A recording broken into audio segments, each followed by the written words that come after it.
I'm not necessarily a great writer, but that doesn't matter because I'm pretty good at editing and the results are the same. So let me show you what my first drafts typically look like. It's something like, there was a car. Pretty good, right? Don't worry, it gets even better. Driving, because that's what cars do. Whoops. Quickly, because this is one of my books and I try to make them action-packed. Let me see, down the street, because that's where cars do their driving.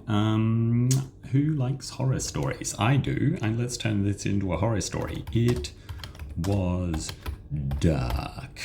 Okay, great. So editing is not just fixing your spelling. That's a different skill. That's called proofreading. When I'm editing, I don't care much about the spelling. That can come later. I'm more asking myself questions like, is it clear? Will the reader actually understand what I mean? So, it was dark. What was dark? The car or the street? You see how that's unclear?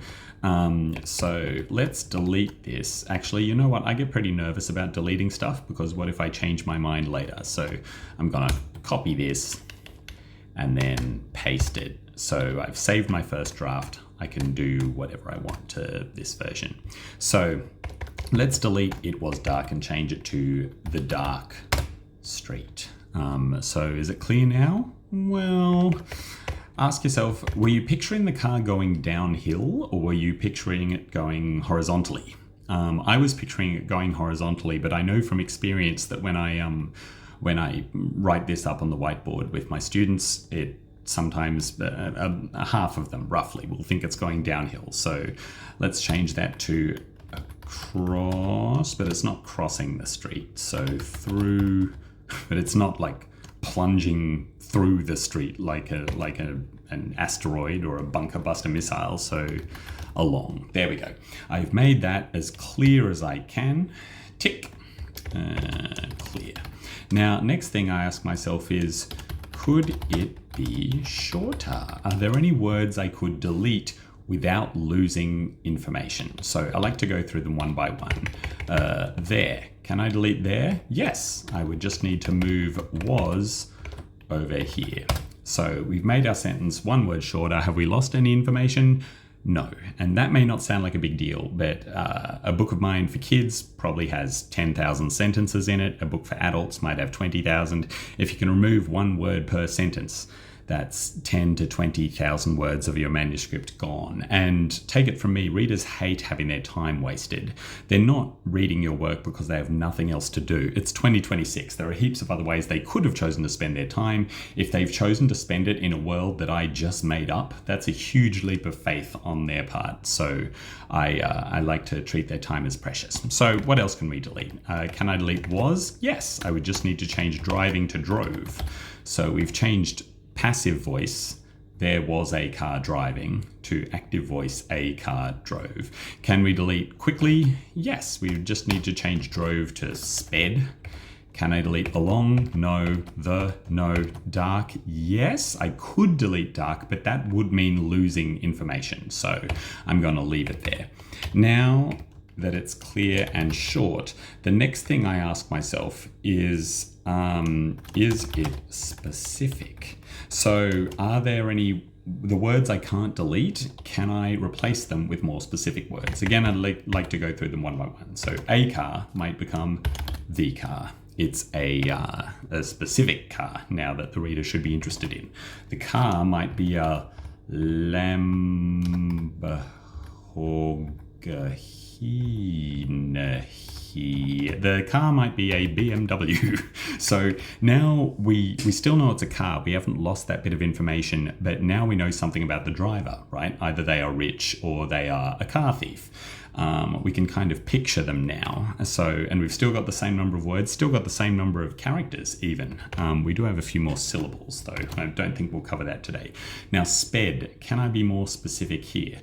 Rather than "sped," it could be roared. So now we know the car is going fast and loud. Same number of words, same number of syllables, more information than we had before. If it zipped, then we would know that it was a small BMW because you'd never say like a massive truck zipped along the dark street. Zipping is something only little cars do. So let's go back to Raud.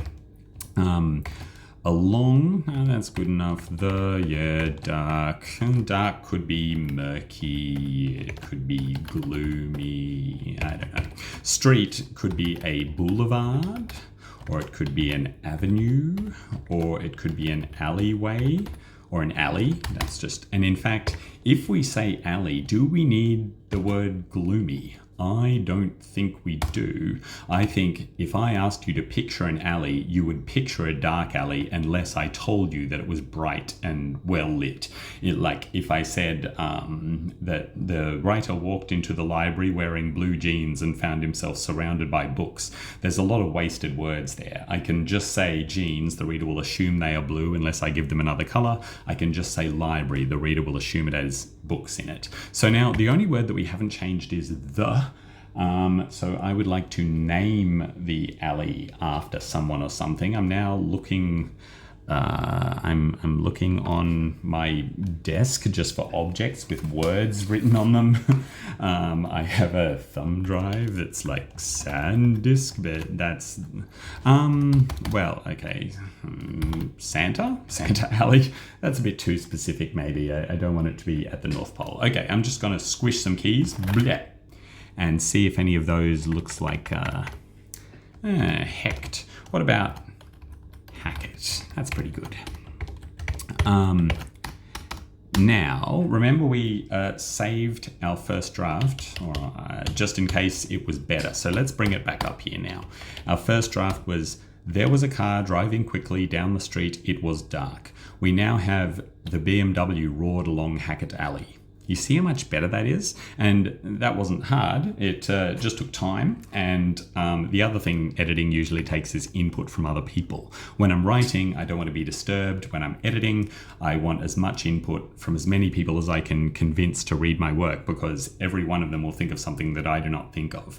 And now that we've done this editing, look how much more room there is for extra detail, like the skeletons of long dead cats crunching under the chrome wheels. Actually, if they're skeletons, do we need to say long dead? Probably not. I've never murdered a cat, but I assume it doesn't turn into a skeleton instantly. So let's just change it to the skeletons of cats. And in fact, do we need to say the skeletons of cats? I think we can just say cat skeletons. So the editing process is ongoing. But just imagine if we tried to include that level of detail without doing the editing. You'd have something like, there was a car driving quickly down the street. It was dark. The street, not the car. The car was a BMW. The street was an alley. It was called Hackett Alley. The alley was filled with cats. The cats were dead. They'd been dead for so long that they had turned into skeletons as the bones went crunch underneath the wheels, which by the way had chrome hubcaps. And suddenly you've wasted something, you've wasted a whole page on something that you could have done in a sentence. So those are my 3 editing tips. Just make it clear, make it short, make it specific. And if you would like a writing exercise, here you go. I'm going to delete all of this. Here is the first line of a story. The BMW roared along Hackett Alley, cat skeletons crunching under the chrome wheels, ...